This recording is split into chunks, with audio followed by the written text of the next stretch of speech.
शुमाली हिंद में सर्द लहरों का सितम जारी। दिल्ली, एनसीआर, पंजाब, हरियाणा, उत्तर प्रदेश, राजस्थान और मध्य प्रदेश में कोहरे की चादर।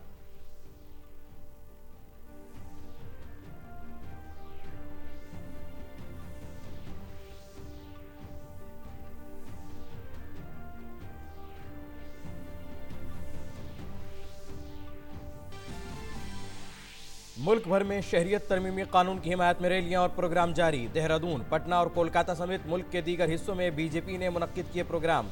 आज भी शहरियत तरमीमी कानून की हिमायत में रैलियों का होगा एहतमाम।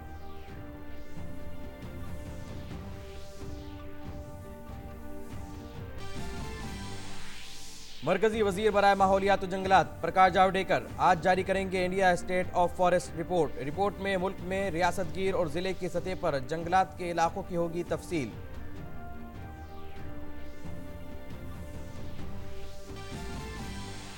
सदर जमहूरिया रामनाथ कोविंद ने अजीम अदाकार अमिताभ बच्चन को बावकार दादा साहब फाल्के अवार्ड से किया सरफराज।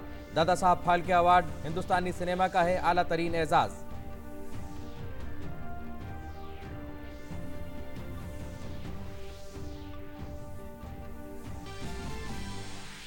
ऑस्ट्रेलिया के जंगलों में लगी खौफनाक आग की वजह से हजारों बाशिंदों और सयाहों को विक्टोरिया के मुतासिरा इलाकों को खाली करने की हिदायत। ऑस्ट्रेलिया में 100 से ज्यादा जगहों पर लगी है आग।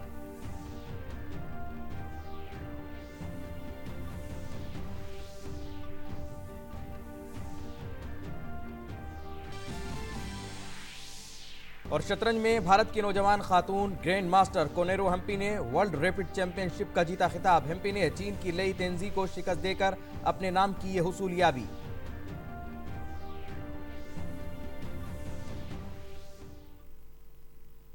नाजरीन आदाब, खबरनामे में आपका इस्तकबाल है और अभी तक की अहम खबरों के साथ मैं मोहम्मद नौमान। शुरू करते हैं। सबसे पहले मौसम की बात करते हैं। शुमाली भारत में सर्द लहर का कहर जारी है। दिल्ली, एनसीआर समेत शुमाली भारत घने कोहरे की लपेट में हैं। दिल्ली हो या इससे मुत्तसिल इलाके जैसे नोएडा, गाजियाबाद, गुरुग्राम और फरीदाबाद आज सुबह पूरी तरह कोहरे की चादर में ढके रहे। सुबह तकरीबन 7 बजे राजधानी दिल्ली में हद बसारत काफ़ी हद तक घट गई। लोधी रोड इलाके का आज का कम अज़ कम दर्जा हरारत 2.2, आया नगर का कम अज़ कम दर्जा हरारत 2.5 डिग्री, सफदरजंग इलाके का 2.6 डिग्री और पालम का दर्जा हरारत 2.9 डिग्री रिकॉर्ड किया गया। महकमा मौसमियात ने आज के लिए दिल्ली, राजस्थान, पंजाब, हरियाणा, उत्तर प्रदेश और बिहार के लिए रेड कोडेड अलर्ट जारी किया है। महकमा मौसमियात की जानिब से रेड कोडेड अलर्ट जारी करना लोगों को खबरदार करने का एक तरीका है जिसमें लोगों को ठंड से बचने के लिए आगाह किया जाता है। आइंदा 2 दिनों तक पंजाब, हरियाणा, चंडीगढ़, दिल्ली, राजस्थान और उत्तर प्रदेश के शुमाली इलाकों में सर्द लहर जारी रहेगी। हरियाणा और पंजाब में लोगों को कोहरे से दो चार होना पड़ रहा है। हालांकि इतवार के रोज़ यूपी, हरियाणा, चंडीगढ़ और दिल्ली के कुछ इलाकों में दर्जा हरारत में 2 से 3 डिग्री का इजाफा हुआ है, जिसकी वजह से लोगों को कुछ राहत मिली है। 1 और 2 जनवरी को हिमाचल प्रदेश और जम्मू कश्मीर में बर्फबारी हो सकती है। हिमाचल प्रदेश के कई हिस्सों में दर्जा हरारत 0 डिग्री से नीचे चला गया है। और हरियाणा सरकार ने सख्त कोहरे की वजह से रियासत के सभी सरकारी और प्राइवेट स्कूलों को 30 और 31 दिसंबर तक बंद कर दिया है। 1 जनवरी 2020 से 15 जनवरी 2020 तक गुज़िश्ता साल की तरह सर्दियों की छुट्टी रहेगी और इसलिए सभी स्कूल 16 जनवरी को दोबारा खुलेंगे। और श्रीनगर में दर्जा हरारत में गिरावट का सिलसिला जारी है। इसी के साथ ही मशहूर डल झील के कई हिस्से जम गए हैं। कल रात श्रीनगर का दर्जा हरारत 0 से 6.2 डिग्री सेल्सियस नीचे चला गया। शहर में यह सीज़न की सबसे सर्द रात थी। महकमा मौसमियात के मुताबिक वादी कश्मीर और लद्दाख मरकज़ के ज़ेर इंतज़ाम इलाकों में दर्ज हरारत नुक्ता इंजमाह से कई डिग्री नीचे दर्ज किया गया। दिल्ली एयरपोर्ट पर कोहरे की वजह से परवाज़ें मुतासिर हुई हैं। कई परवाज़ों की उड़ान में ताख़िर हुई है। 3 परवाज़ों का रास्ता बदल दिया गया है, लेकिन कोई भी परवाज़ रद्द नहीं की गई। दिल्ली एयरपोर्ट अथॉरिटी ने अंदरून मुल्क सफ़र करने वाले मुसाफिरों से अपील की है कि वे एयरपोर्ट आने से कबल एयरलाइन से राब्ते में रहें। कोहरे ने ट्रेनों की आमदोरफ्त को भी मुतासिर किया है। कोहरे की वजह से हद बसारत घटकर कुछ ही मीटर रह गई है। नई दिल्ली रेलवे स्टेशन से जाने वाली तकरीबन 30 ट्रेनें ताख़ीर से चल रही हैं, जबकि कुछ ट्रेनों को रद्द भी किया गया है। दिल्ली में शदीद सर्दी की वजह से लोग काफ़ी परेशान हैं। सबसे ज़्यादा परेशानी स्कूल जाने वाले बच्चों को हो रही है। बच्चों का कहना है कि सर्दी और कोहरे की वजह से सुबह स्कूल जाने में दुश्वारी का सामना करना पड़ रहा है। लेट, इतना लेट हो, धुंध में बस दिख ही नहीं रही। इतना सुबह इतना कोहरा, 7 बजे तक कोहरा ही कोहरा है। सुबह से इतनी ठंड हो रही है, मतलब 4 डिग्री सेल्सियस, और फिर मतलब आते आते पता ही नहीं चल रहा, इतना स्मोक हो रहा है। हम भी मतलब बस कार कुछ पता नहीं चल रहा है इतनी ठंडी में, फिर भी स्कूल आना पड़ रहा है। ये धुंध में हम लोग को बहुत कम दिखाई दे रहा है, काफ़ी दूर की, मतलब अब तो काफ़ी पास की भी चीज़ें नहीं दिखाई दे रही है। तो मेरे ख्याल से इस टाइम पे स्कूल्स भी बंद कर देने चाहिए। स्कूल हम जा रहे हैं तो हमें कुछ दिखाई नहीं दे रहा है आगे क्या है क्या नहीं है, तो इसलिए हमें स्कूल जाने में थोड़ी प्रॉब्लम हो रही है, इसलिए स्कूल की छुट्टी कर देनी चाहिए, बस यही सब। और ठंड भी ज़्यादा है, ठंड भी बढ़ गई है। हमें घर से स्कूल आने में बहुत परेशानी होती है, ठंड भी बहुत ज़्यादा है और कुछ दिखाई भी नहीं देता, इसकी वजह से हमें आगे कुछ दिखाई नहीं देता। और उत्तर प्रदेश के ग्रेटर नोएडा में कोहरे की वजह से एक कार हादसे का शिकार हो गई। इस हादसे में 2 कमसिन बच्चों समेत 6 अफराद की मौत हो गई है। बताया जा रहा है कि कोहरे की वजह से कार सड़क किनारे नहर में जा गिरी।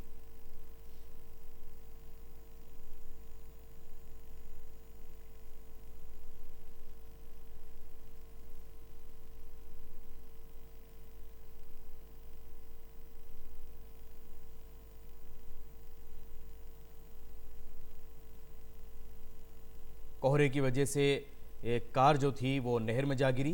घना कोहरा था जिसकी वजह से ये हादसा हुआ। इस हादसे में 2 कमसिन बच्चों समेत 6 अफराद हलाक हो गए हैं। यह हादसा ग्रेटर नोएडा में पेश आया। मरकजी वजीर बराए माहौलियात और जंगलात प्रकाश जावड़ेकर आज नई दिल्ली में जंगलात के सर्वे की एक रिपोर्ट जारी करेंगे। फॉरेस्ट सर्वे ऑफ इंडिया वजारत माहौलियात और जंगलात के मातहत एक तंजीम है। इस तंजीम का बुनियादी मकसद मुल्क में जंगलात के वसाइल का जायजा लेना है। और पटना में एक अवामी मीटिंग से खिताब करते हुए मरकजी वजीर कानून रविशंकर प्रसाद ने कहा कि शहरियत के मसले पर मुल्क में बिला वजह अफवाहें फैलाई जा रही हैं, जबकि शहरियत तरमीमी कानून सिर्फ पाकिस्तान, अफगानिस्तान, बांग्लादेश से आए हिंदू, बौद्ध, सिख, ईसाई, जैन और पारसियों के लिए है। उन्होंने ये भी कहा कि भारत की तामीर में इस मुल्क के मुसलमानों का बराबर का ताउन है। तो ये जो पूरी बहस की जा रही है, इसका कोई मतलब है क्या? जब साफ साफ कानून में लिखा हुआ है कि नागरिकता संशोधन अधिनियम सिर्फ और सिर्फ अफगानिस्तान, बांग्लादेश और पाकिस्तान से विस्थापित हिंदू, सिख, पारसी, बुद्धिस्ट, जैन पर लागू होगा। इस देश को बताने में जितना हिंदुओं ने काम किया है उतना मुस्लिमों ने काम किया है। हमारी प्रेरणा है अशरफुल्लाह खान, डॉक्टर अब्दुल कलाम आजाद, हमारी प्रेरणा है एपीजे कलाम, हमारी प्रेरणा है अब्दुल हमीद। हम प्रभावित होते हैं, चाहे बॉलीवुड हो या कवि हो या शायर हो। शहरियत तरमीमी कानून की हिमायत में कल देहरादून में लोक अधिकार मंच के साथ बीजेपी ने हिमायत रैली निकाली। रैली में बीजेपी रियासती सदर अजय भट्ट, देहरादून के मेयर सुनील ओनियल गामा और दीगर अवामी नुमाइंदे समेत बड़ी तादाद में लोग शामिल हुए। रैली के दौरान सबने वज़ीर आज़म नरेंद्र मोदी के मन की बात प्रोग्राम को भी सुना। इस मौके पर बीजेपी रियासती सदर ने कहा कि CAA किसी से शहरियत छीनने का कानून नहीं है। उन्होंने अपोजिशन जमातों पर लोगों को गुमराह करने का इल्ज़ाम आयद किया। देखिए, लोक अधिकार मंच आज देहरादून में स्वयं सड़कों पर आया है CAA के समर्थन में, और माननीय मोदी जी ने आज जो मन की बात कही है उससे भी साफ हो गया है कि किस तरह से इस देश का भविष्य सुरक्षित रह सकता है और युवा हमारी शक्ति हैं। आज चूंकि उनके पैरों की जमीन खिसक गई है, राजनीतिक कारणों से वो इसका विरोध कर रहे हैं, और विरोध का कोई कारण ही नहीं है, कोई कारण नहीं है। जब सबको पता है इससे किसी का अहित नहीं होना है, किसी की नागरिकता नहीं छीननी है, तो फिर ये विरोध कैसा? साफ जाहिर है कि राजनीतिक विरोध है। इसका माकूल जवाब जनता दे रही है। ये सैलाब आज देख रहे हैं, तिरंगा झंडा लेके जनता उतर आई है और हम भी जनता के साथ खड़े हैं। लोक अधिकार मंच के माध्यम से जितने देशभक्त लोग हैं आज इस रैली के माध्यम से प्रधानमंत्री जी का समर्थन कर रहे हैं, गृह मंत्री जी का समर्थन कर रहे हैं कि CAA के जो कानून लेकर आए हैं उसके लिए सभी देशभक्त, सभी देहरादून के नागरिक जो है उनके समर्थन में आज ये रैली निकाल रहे हैं। राजनीतिक मुद्दा उनके पास कुछ नहीं बचा है, इसलिए कांग्रेस बरगलाने का काम कर रही है। और आज समर्थन में जिस तरह से मोदी जी ने और अमित शाह जी ने देश हित में नागरिकता देने का जो एक बहुत अच्छी पहल की है, अधिकार देने का लोगों को काम किया है, उसके लिए आज इस समर्थन में आज एक विशाल रैली का आयोजन किया गया है। हिमायत रैली में पाकिस्तान से आए पनाहगुज़ीर भी पहुंचे। उन्होंने शहरियत तरमीमी कानून के लिए हुकूमत का शुक्रिया अदा किया और इस कानून का दिल खोलकर खैर मकदम किया। आज सीए बिल के हवाले से हम समर्थन में हम यहाँ इकट्ठे हुए हैं कि हमें नागरिकता दी जाए। इस बिल से हमें उम्मीद जग गई है कि हमें नागरिकता अब 100% मिल जाएगी और हम बहुत खुशी और बहुत आभार प्रकट करते हैं भारतीय जनता पार्टी का। अब जो ये कानून पास हुआ है तो इससे हमें एक उम्मीद जाग गई है कि अब बहुत जल्दी हम भी इंडियन हो जाएंगे और जो सुविधा यहाँ के लोगों को मिल रही है वो अब हमें भी मिलेंगी। शहरियत कानून और एनआरसी को लेकर मुल्क भर में हो रहे एहतिजाजी मुजाहरों के दरमियान फरोग इंसानी मसाइल के मरकजी वजीर रमेश पोखरियाल निशंक ने कोलकाता में एक प्रेस कॉन्फ्रेंस से खिताब किया। उन्होंने कहा कि शहरियत कानून इन लोगों के लिए है जिनको मजहब की बुनियाद पर सताया गया और जिनके साथ नाइंसाफी हुई। साथ ही उन्होंने कांग्रेस को निशाने पर लेते हुए कहा कि इस मुल्क की तकसीम मजहब की बुनियाद पर हुई थी और इसके लिए कांग्रेस पूरी तरह से जिम्मेदार है। ये कानून लोगों को मदद के लिए है, उन लोगों को जो अन्याय का शिकार हुए, उन लोगों को जिनको न्याय की जरूरत थी, उन लोगों को जो धर्म के आधार पर प्रताड़ित हुए। तो इसलिए इसमें जो भ्रम फैलाने की कोशिश हो रही है बिल्कुल गलत है और भ्रम भी वो लोग फैला रहे हैं जो कांग्रेस इसके लिए दोषी, देश का विभाजन केवल धर्म के आधार पर उस समय हुआ था और इसके लिए दोषी है तो कांग्रेस दोषी है। संभवतः यदि धर्म के आधार पर देश का विभाजन नहीं होता तो आज ये परिस्थिति नहीं आती। मगरबी बंगाल के चंद्रपारा में बीजेपी के सीनियर लीडर अरुण सिंह ने प्रेस कॉन्फ्रेंस से खिताब किया। इस दौरान उन्होंने कहा कि शहरियत तरमीमी कानून की हिमायत में हजारों लोग बीजेपी के साथ हैं, वहीं अपोजिशन की रैलियों में सिर्फ गिनती के लोग आ रहे हैं। देखिए, कुछ राजनीतिक दल मुट्ठी भर लोगों को लेकर के अगर दंगा बलवा करने की कोशिश करते हैं तो जनता सब समझती है और जनता जो है भारतीय जनता पार्टी और जो सीएए के समर्थन उनके पक्ष में है। हमारे रैली में चाहे जयपुर का हो, चाहे सूरत की रैली हो, चाहे गुवाहाटी की रैली हो, चाहे अपना कलकत्ता में, वेस्ट बंगाल में 2-3 रैलियां हुई है, हमारे रैलियों में जहां 50,000, 60,000, 1-1 लाख की संख्या आ रही है, वहाँ विपक्ष की जब रैलियां कर रही है 100, 200, 300, 500 की संख्या आ रही है। जनता हमारे साथ है। आसाम के कामरूप में वजीर आला सर्बानंद सोनोवाल ने शहरियत कानून की हिमायत में अमन मार्च में हिस्सा लिया। इस मार्च में रियासती वजीर हेमंत बिस्वा शर्मा भी शामिल हुए। महाराष्ट्र के वजीर आला के ओहदे का हलफ लेने के 1 महीने के बाद उद्धव ठाकरे आज अपनी काबीना में तोसी करने वाले हैं। नेशनलिस्ट कांग्रेस पार्टी के लीडर नवाब मलिक और कांग्रेस रहनुमा महाराष्ट्र के साबिक वजीर आला अशोक चौहान के वजीर बनने का इम्कान है। रिपोर्ट के मुताबिक कांग्रेस के 12 और एनसीपी के 16 और शिवसेना के 15 एमएलए महाराष्ट्र की काबीना में शामिल होंगे। नायब वजीर आला का ओहदा एनसीपी के हिस्से में होगा। महाराष्ट्र के गवर्नर भगत सिंह कोश्यारी काबीना की नई टीम को ओहदे और राजदारी का हलफ दिलाएंगे। वजीर आला समेत महाराष्ट्र की काबीना में 42 वज़रा शामिल किए जा सकते हैं। हुकूमत ने चीफ ऑफ डिफेंस स्टाफ के ओहदे के लिए उम्र के ज़ाब्ते में तरमीम कर दी है। अब 65 साल की उम्र तक इस ओहदे पर फाइज रह सकेंगे, जबकि पहले ये हद 62 साल थी। लेकिन अभी तक चीफ ऑफ डिफेंस स्टाफ की मुद्दत-ए-कार का ऐलान नहीं हुआ है। एक बड़े फैसले में काबीना कमेटी बराए सेक्रेटरी ने गुज़िश्ता मंगल को चीफ ऑफ डिफेंस स्टाफ के ओहदे पर तकर्री की मंजूरी दी थी। ये chief of defence staff security forces के मुख्तलिफ शोबों का वाहिद राब्ता-ए-कार होंगे। मायनाज अदाकार अमिताभ बच्चन को फिल्म इंडस्ट्री में उनकी शानदार खिदमात के लिए दादा साहब फाल्के अवार्ड से नवाजा गया है। सदर जमहूरिया रामनाथ कोविंद ने राष्ट्रपति भवन में उन्हें इस एजाज से सरफराज किया। इस मौके पर उनकी शरीक हयात और अदाकारा जया बच्चन और उनके बेटे अभिषेक बच्चन भी मौजूद थे। मैं उस माटी का वृक्ष नहीं जिसको नदियों ने सींचा है, मैं उस माटी का वृक्ष नहीं जिसको नदियों ने सींचा है। बंजर माटी में पल कर मैंने मृत्यु से जीवन खींचा है। मैं पत्थर पर लिखी इबारत हूं, मैं पत्थर पर लिखी इबारत हूं। शीशे से कब तक तोड़ोगे? मिटने वाला मैं नाम नहीं, तुम मुझको कब तक रोकोगे? तुम मुझको कब तक रोकोगे? शहनशाह एक, किरदार मुख्तलिफ। नुक्ताचीनी करने वाले हों या फिर शायकीन, हर कोई उनका लोहा मानने पर मजबूर है।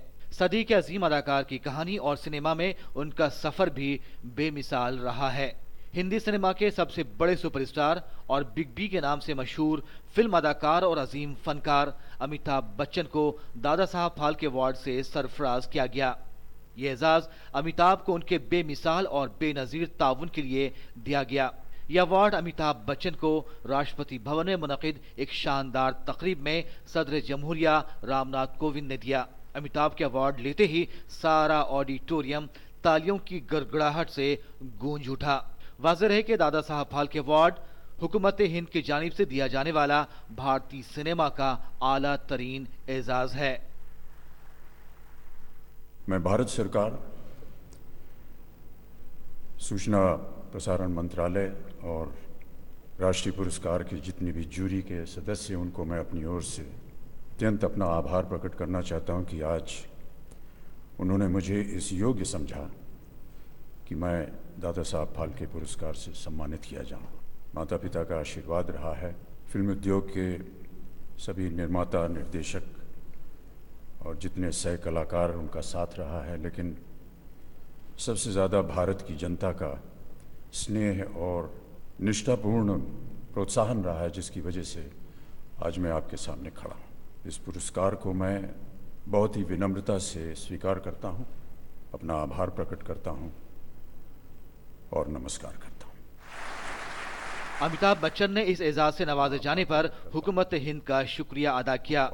अवार्ड लेने के बाद अमिताभ ने मजाक के अंदाज में एक सवाल किया कि ये अवार्ड मिलना इस बात का इशारा तो नहीं कि मैं अब घर बैठकर आराम करूं।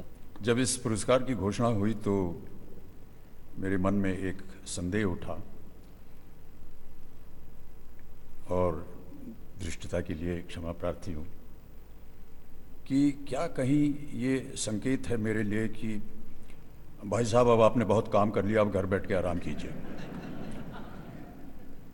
क्योंकि देवियों सज्जनों, अभी भी थोड़ा बहुत काम बाकी है जिसे मुझे अभी पूरा करना है और आगे भी कुछ ऐसी संभावनाएं बन रही हैं जहां मुझे काम करने का अवसर मिलेगा। तो यदि इसकी पुष्टि हो जाए तो बड़ी कृपा होगी आपकी। ये खिताब अमिताभ की कभी न थकने वाले इंसान के तौर पर उभर कर आता है। अपने करियर के 50वें साल में अमिताभ बच्चन को दादा साहब फाल्के अवार्ड से नवाजा गया। अमिताभ बच्चन को मुल्क का दूसरा सबसे बड़ा शहरी एजाज पद्म विभूषण भी मिल चुका है। उम्र के इस मरहले पर भी उनकी न सिर्फ अदाकारी का बल्कि मकबूलियत का दायरा भी वसी होता ही जा रहा है। साल दर साल उन्होंने अपनी उम्र और फिल्मों के बदलते दौर और वक्त के साथ अपने किरदारों के इंतखाब करने के अमल में भी तब्दीली लाई है और उम्र के इस मरहले में भी उनके लिए खास तौर पर किरदार लिखे जाते हैं। Bureau report, DD news Urdu खबरें।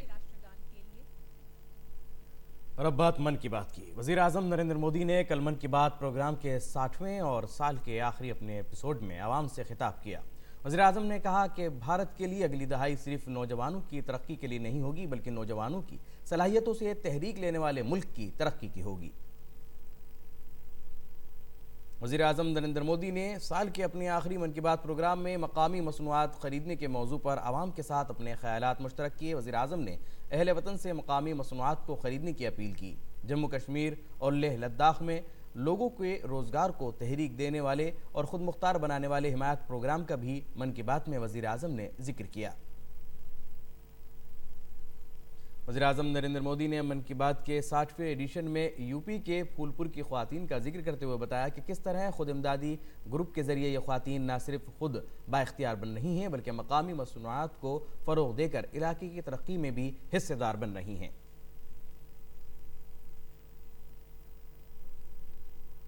दिल्ली में इतवार को वज़ीर दाखिला अमित शाह ने CRPF के नए सदर दफ्तर का संग बुनियाद रखा। इस मौके पर वज़ीर दाखिला ने CRPF के जवानों की जमकर हौसला अफजाई की और कहा कि आप मुल्क की हिफाजत करें, हुकूमत आपके कुनबे की हिफाजत करेगी।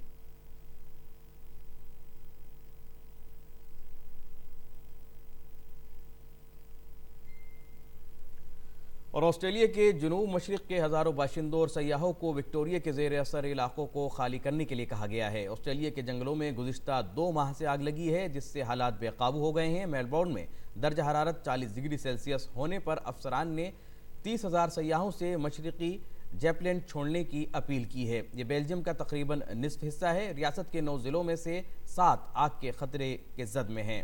सबसे ज़्यादा आबादी वाले न्यू साउथ वेल्स में गर्मी बढ़ रही है।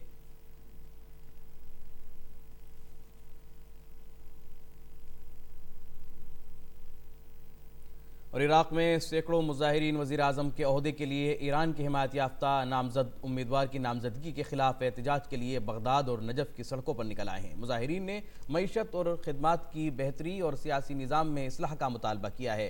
नजफ़ में मुजाहिरीन के ग्रुपों ने बदउनवानी के खिलाफ नारे लगाए और साथ ही पार्लियामेंट में ईरान के हिमायत याफ्ता ब्लॉक के रहनुमाओं को इंतबाह भी दिया है। 1 अक्टूबर से अवामी बदमनी की लहर शुरू होने के बाद से 450 से ज़्यादा अफराद, जिनमें ज़्यादातर मुजाहिरीन हैं और सिक्योरिटी फोर्सेस के कुछ अरकान भी हलाक हुए हैं। क़ब्ल-ए-आज़ीं सदर इब्राहिम सालेह ने ईरान के हिमायत याफ्ता ब्लॉक के फ़र्द को वज़ीर आज़म के तौर पर कबूल करने से ये कहते हुए इनकार कर दिया था कि वो इस मनसब पर किसी को मुकर्रर करने के बजाय मुस्तफ़ी हो जाएंगे। खेल की खबरों में लिवरपूल ने इंग्लिश प्रीमियर लीग में अपनी जीत के सिलसिले को साल के आखिरी मुकाबले में भी जारी रखा।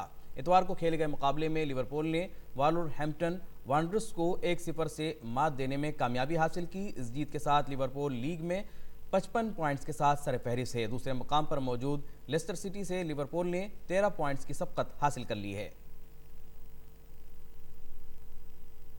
और शतरंज में भारत की नौजवान खातून ग्रैंड मास्टर कोनेरो हेम्पी ने वर्ल्ड रैपिड चैंपियनशिप 2019 का खिताब जीत लिया है। हेम्पी ने मिनट प्लेऑफ में चीन की लेई तेंगजी को शिकस्त देकर अपने नाम ये हुसूलियाबी की। मर्दों के जुमरे में नॉर्वे के मैग्नस कार्लसन ने तीसरी बार इस खिताब पर कब्जा किया है। और न्यूयॉर्क सिटी में एक शख्स ने यहूदी बिरादरी के 5 लोगों पर हमला कर दिया। ये लोग एक रब्बी के घर पर यहूदियों के मजहबी त्यौहार हनुका मनाने के लिए जमा हुए थे। सभी जख्मियों को अस्पताल ले जाया गया है। इनमें से 2 की हालत तशवीशनाक है। हुक्काम के मुताबिक गिफ्टिन थॉमस नामी 37 साला मुश्तबा शख्स जिसको गिरफ्तार कर लिया गया है और मुलजिम को अदालत में पेश किया गया। अगली समाअत 3 जनवरी को होगी। हमले की वजह अभी तक पता नहीं चल सकी है। न्यूयॉर्क के गवर्नर ने इस हमले को दाखिली दहशतगर्दी करार दिया है और कहा है कि मुलजिम को जल्द अज जल्द सजा दी जाएगी।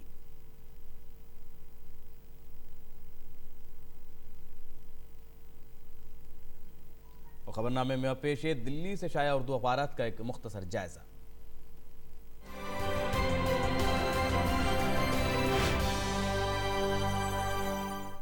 अखबारात के जायजे में बात सबसे पहले रोजनामा इनकलाब की। अखबार की सुर्खी है नौजवानों की क़यादत का जदीद हिंदुस्तान में अहम किरदार होगा।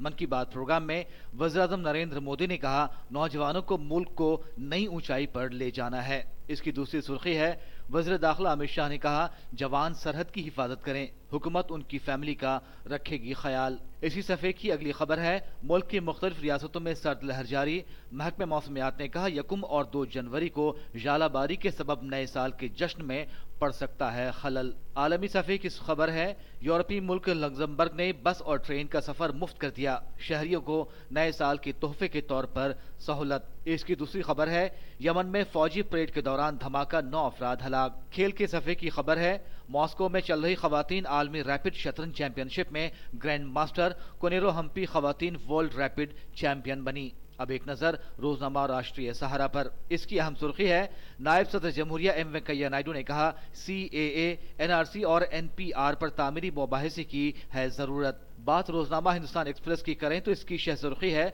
सदर जमहूरिया रामनाथ कोविंद ने अमिताभ बच्चन को किया दादा साहब फाल्के अवार्ड से सरफराज। दूसरी सुर्खी है झारखंड में हेमंत सोरेन की ताजपोशी, बने रियासत के 11वें वजीर आला।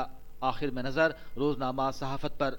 अखबार की अहम सुर्खी है वज़ीर-ए-आज़म नरेंद्र मोदी ने कहा मकामी मसनूआत खरीद कर मनाएं 75वां यौम आज़ादी।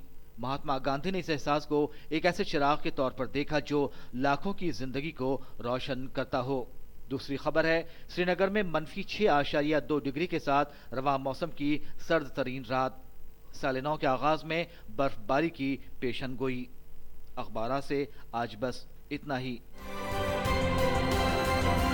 और अखबारात के जायजे के बाद अब एक नज़र मुल्क के अहम शहरों के दर्जा हरारत पर।